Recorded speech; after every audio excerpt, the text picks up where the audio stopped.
Magandang araw sa inyong lahat. Ngayon pag-uusapan natin ang isang bagay na malapit sa puso ko, ang pag-aalaga sa ating mga lolo at lola. Karapat-dapat silang igalang at suportahan, lalo na sa kanilang mga ginintuang taon. Buti na lang, mayroon tayong Senior Citizens Pension sa Pilipinas. Ang pensyong ito ay malaking tulong para sa maraming Pilipinong may edad na. Nagbibigay ito ng kinakailangang tulong pinansyal. Nakakatulong ito sa kanilang pang-araw-araw na pangangailangan tulad ng pagkain at gamot. Nagbibigay ito sa kanila ng kapanatagan ng isip dahil alam nilang mayroon silang suporta. Ito ay patunay sa ating mga pinapahalagahan bilang mga Pilipino. Ginagalang at inaalagaan natin ang ating mga nakatatanda. Ang pensyong ito ay hindi lamang tungkol sa pera. Ito ay tungkol sa dignidad. Pinapayagan ito ang ating mga senior citizen na mamuhay ng may dignidad at respeto. Buong buhay silang nagtrabaho ng husto. Ngayon, pagkakataon na natin para alagaan sila. Ang programang ito ay isang tanglaw ng pag-asa. Ipinapakita nito na ang ating lipunan ay nagmamalasakit sa mga pinakamahina nitong miyembro. Patuloy nating suportahan ang mga programang tulad nito. Ito ay isang pamumuhunan sa ating kinabukasan na tinitiyak ang isang mas magandang bukas para sa lahat. Magandang balita sa lahat. Ang taong 2024 ay nagdudulot ng saya sa ating mga senior citizen. Mayroong malaking pagtaas sa kanilang mga pensyon. Ibig sabihin, mas malaki na ang pera nila. Ang pagtaas na ito ay malaking ginhawa. Tumataas ang presyo ng mga bilihin. Ang pagtaas na ito ay makakatulong sa kanila na makayanan ang tumataas na gastos sa pamumuhay. Mas marami na silang mabibili para sa kanilang mga pangangailangan at mas komportable na silang mamumuhay. Ang pagtaas na ito ay patunay sa pangako ng gobyerno. Kinikilala nila ang mga hamong kinakaharap ng ating mga senior citizen. Gumagawa sila ng mga konkretong hakbang upang mapabuti ang kanilang kalagayan. Ito ay isang positibong hakbang sa tamang direksyon. Ipinapakita nito na nakikinig ang gobyerno sa mga pangangailangan ng mga mamamayan nito. Nagbibigay ito ng pag-asa para sa mas magandang kinabukasan para sa ating mga senior citizen.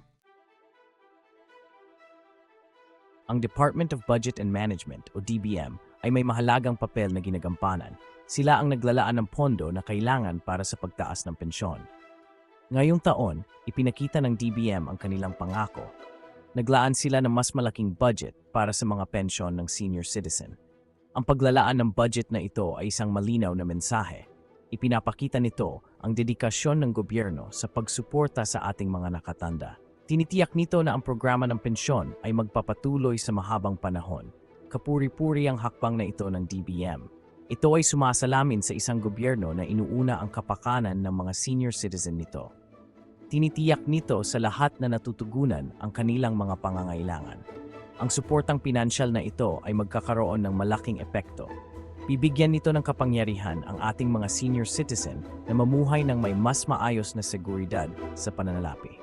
Ito ay patunay sa pangako ng gobyerno sa pantay-pantay na pag-unlad. Seksyon 4. Paggaan ng pasan.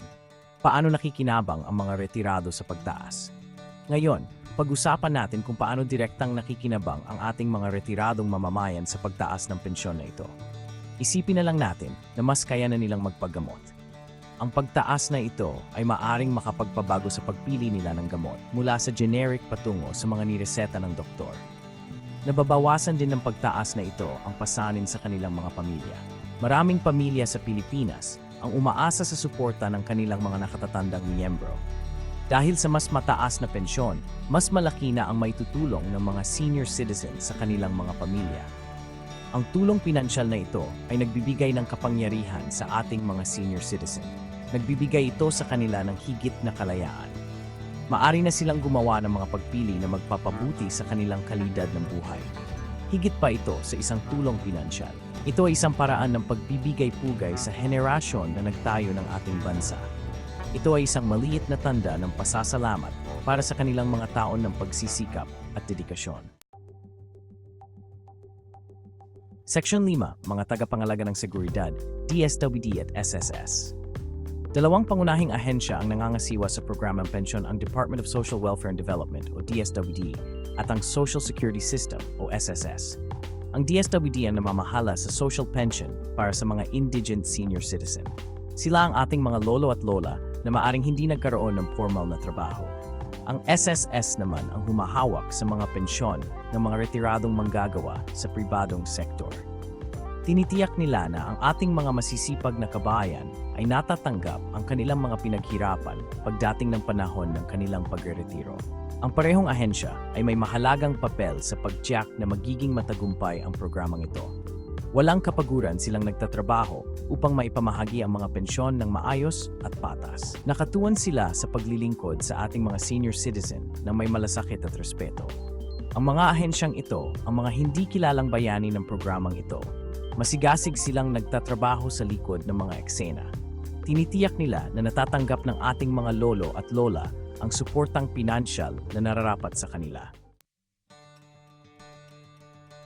Seksyon 6, markahan ang inyong mga kalendaryo, ischedule ng pagbabayad ng pension para sa 2024. Ngayon, para sa pinakamahalagang bahagi, kailan matatanggap ng ating mga pensioner ang kanilang mga bayad. Ang maganda nito, pinadali na ng gobyerno ang proseso ng pagbabayad. Para sa taong 2024, ang pensyon ay direktang ipapasok sa mga account ng mga benepisyaryo. Iaanunsyo ng DSWD ang schedule ng pagbabayad para sa mga social pensioner. Ang SSS naman ay susunod sa karaniwang buwanang schedule ng pagbabayad para sa mga SSS pensioner. Tinitiyak nito na natatanggap ng ating mga lolo at lola ang kanilang mga pensyon sa tamang oras. Hindi na nila kailangang pumila ng matagal at maiwasan ang mga hindi kinakailangang pagkaantala. Ito ay patunay sa pangako ng gobyerno na magbigay ng maayos na serbisyo. Ang pinadaling prosesong ito ay nagdudulot ng kaginhawahan at kapanatagan ng isip.